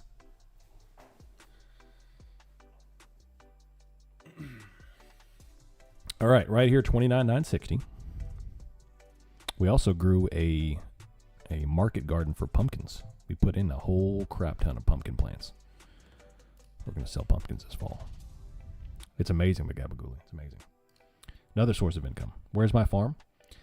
I live on a farm. I live on a 50-acre farm that I purchased a couple years ago. I'm currently trading MES contracts, 2 to 4, stop loss is 12, TP is 24. Would you recommend different parameters? Stop loss is 12 points on the... Yeah, that's good. I think a 12-point stop on the S&P is probably okay. That's large enough where you can avoid some choppiness, but not too big where you're going to get destroyed. So I think that's good. I'm not a fan of personally. I don't set target profits personally. Sometimes I do, but rarely, because I find that when I set a target profit, because I'm a patient trader. Like I said, I'm not scalping 50 times a day. I'm scalping 1 to 2 times a day. So when I place a trade, I am looking to put on a trade that's going to net me a couple of 100 points on NASDAQ or 30 to 50 points on the S&P. Obviously, that's not going to happen all the time, but that's what I'm gunning for. So I don't want to set a target profit and then close the trade before the trade, finishes its cycle. So, yeah. But given the parameters, I think that's a good way to go.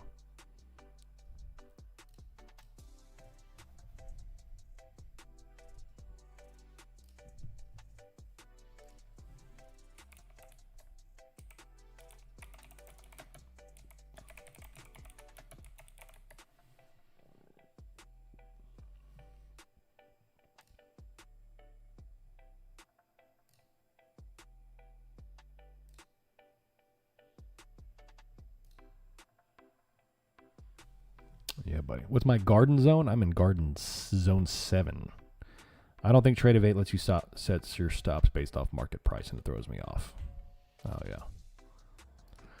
I always drag it. On IBKR, when I set a stop, you actually have to select the stop indicator, and you type in the price and hit enter. I love IBKR. For real money, not a prop firm. For real money, it's fantastic. I literally just type in a price, hit enter, stop set. Now, for prop firm trading, most of them you're going to find is going to be that drag and drop, where you've got a chart that you're selecting your trades on, and you have to click your entry and drag the stop. I think TRADIFY's a little bit different. You might have to right click. I don't remember. It's been a while since I've used TRADIFY, but yeah. Can anyone have any suggestions on how to get alerts from day trade signals? I've already chose my role, but I seem not to getting OM's alerts. You've got the role. Look, I mean, I just looked up your profile, so you've got the role, the trades role. I think it's probably just going to be your personal notification settings.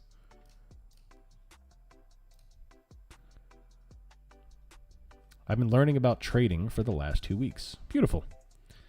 I had a good day on Friday. I made 3 trades. I won $90 and I lost $210 paper trading, but I learned a few things from it. I don't trade with a naked eye. Learn to draw support resistance lines and wait for confirmation. That's a great idea, Juan. That's a great idea. If you want to know more, let me know. I highly encourage you to check out the YouTube channel. YouTube channel will tell you a lot. Does TPT offer other platforms besides TRADIFY? Yes, they do. So TPT, Take Profit Trader, offers any of the Rhythmic platforms, the popular ones at least, and then TRADIFY if you want the CQG data. I captured this morning's move. I'll continue with the stop loss of 12, but work on letting profits run. Yeah, 100%, Richard. So you want to be smart about that. You know, if you come into an area where your target profit is and you don't see any signs of stopping, then I would at least consider altering your target profit, not your trailing stop. You don't want to move a stop. But you target profit, like I said, just don't cut your feet out from under you. The common problem with retail traders is you let losses run and you cut your wins too short. And I think target profits attribute to that. All right, NASDAQ is coming up here. Like I said, the options are turning more bullish. Bombs going off in Manhattan? No way. Uh-oh. Surely the charts would react to that if it was serious, though, considering it's right down the road from Wall Street.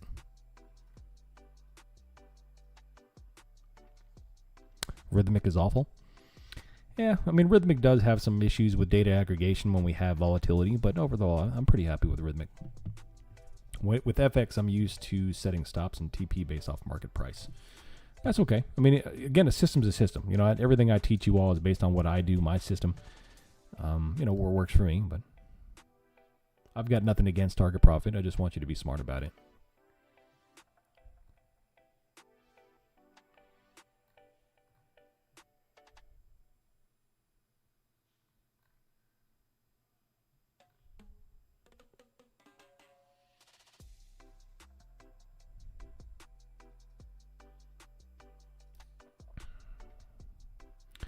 My resistance and supports have been hitting and reacting to them, so I'm focused on learning how to draw them correctly. I'll check out your videos. Just watch you live trading, honestly. Nice, Juan. Appreciate you. Yeah, check that out. Let me know, and let me know if you have questions. You can also shoot me an email at optionsmillionaire2020@gmail.com if you don't want to join the Discord first, but you can do that. Or you can join the Discord, the free portion, and shoot me a DM there, whichever. Links down in the description of the video. Your best friend for supports and resistances is your 4-hour chart or the daily chart. Spend some time on the 4-hour and daily and plot the major pivots of the level. That is the low-hanging fruit stuff. That's the stuff that every single trader should be doing, because that's going to tell you where the big pivots are. That's the easy stuff. So every Sunday night, Monday morning, spend some time plotting major pivots, and you will learn how quickly those things will make you money. So yeah, buddy. Yeah, buddy. It was fireworks. Lame. I got you. Yeah, I'll get you. I'll take care of that. Yeah, if it was important, if that was a serious explosion, the markets would react to it. You remember January 6, 2020? How quickly the markets reacted to that? So if it's serious news, the markets will react to it before we know about it. When did you start trading futures instead of SPX calls and puts? I made the change. I'm still trading SPX options, but it's more like, if you notice in the day trade channel, I did post an SPX trade. I trade options more on swing trades, longer term trades, than I do scalps anymore. Because it's just short dated options are not really conducive for call outs. They're fun when they make money, but they're going to wreck people more than the futures. Bad for business. Yep, I remember that. You remember when a Russian missile fell into Poland and the markets tanked like hundreds of points, and then they realized it was Poland's own missile? And then the market recovered instantly, right when the Russia news kicked off. Thank you for the free educational content. You're welcome. 4 hour and 1 hour for supply and resistance and figure out the pivot levels. Noted? Yep. Yes, sir. That's it. I forget what day it was, but I'm sure we could search it. I remember that day.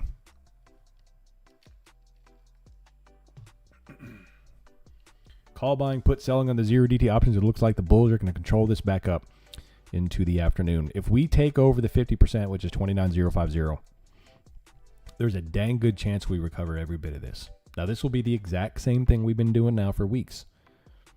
Bullish or bearish in the morning, bullish in the afternoon, recover. This is why we've been stuck now since middle of May. We've been at the same exact price since the middle of May.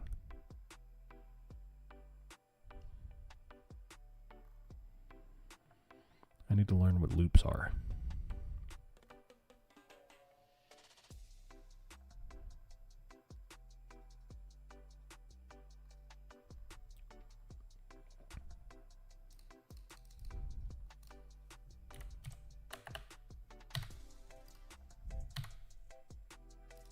ES is coming up.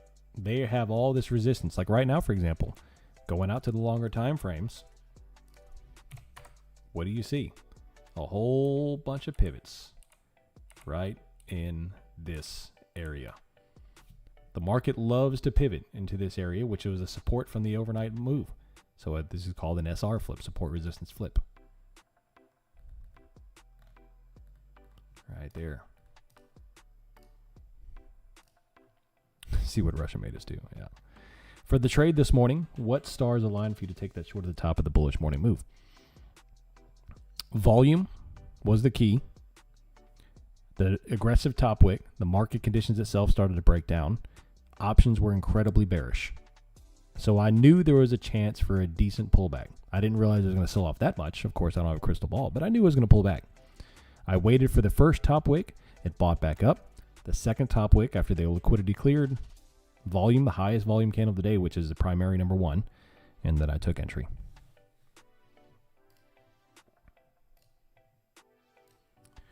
Do I do stand-up comedy on the weekends with my dry humor? No, I don't. No, I don't. I'm more of an, I don't know. No, I don't. I wish my wife found me that funny. I'm not sure if you share profits, but how much do you make? Yeah, I usually don't talk about dollar amounts because it causes a lot of FOMO. Maybe sometimes I'll start to show some money like that, but yeah. How about that airplane food? Yeah. I like the YouTube stream thumbnail. Thanks, Really appreciate it. Still going, 29,010. I'll show my payouts and stuff like that, you know. Yeah.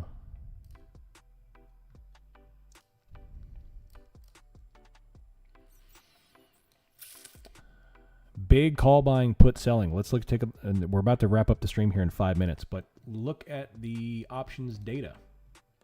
Call buying is straight up. Put buying is straight up, or put selling is straight up. So we have a little bit of bullish flow hitting the tape here. If you go out to the longer time frames, we have a bottom wick. We have a 3C on the 15 minute. We have a 3C on the 5 minute. At which point we're going to be going, baby.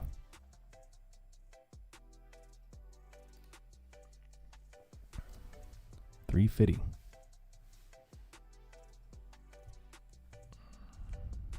Yeah, buddy. If you learned something today, come back and join us again tomorrow, of course. Like and subscribe to the channel.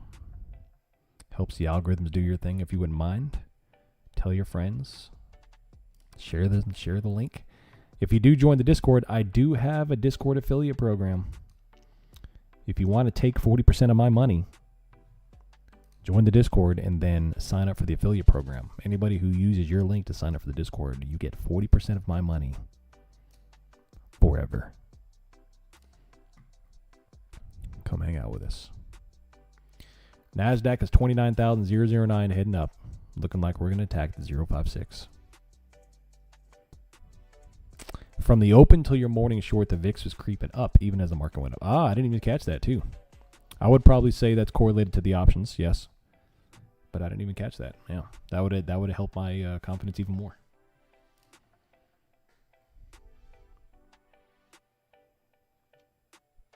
Fantastic stream. I'll be back. Thanks, Jimba. Appreciate you. I'm not sure, K2.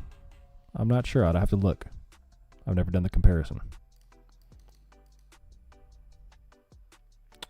If they sign up for free or tier 1, then upgrade. I'm not sure. It's a good question. I don't know.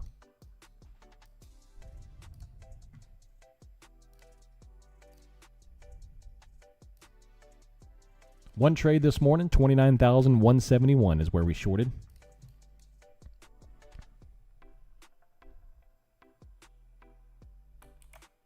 About right there. That's where we took the short.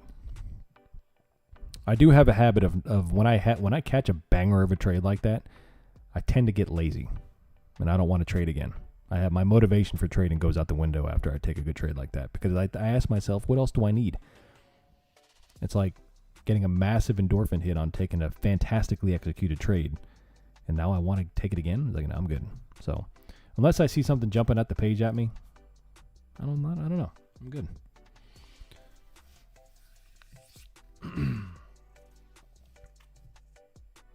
Massive call buying, put selling still on the options.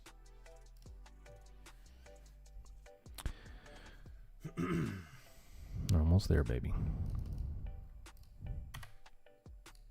A lot of resistance coming into the S&P.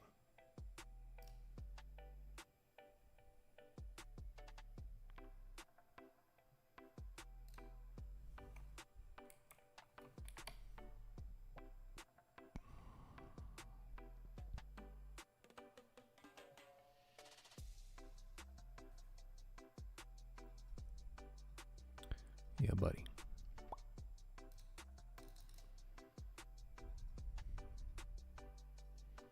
$74.95. Yeah. Up to $75.35. Choo, it's a big range.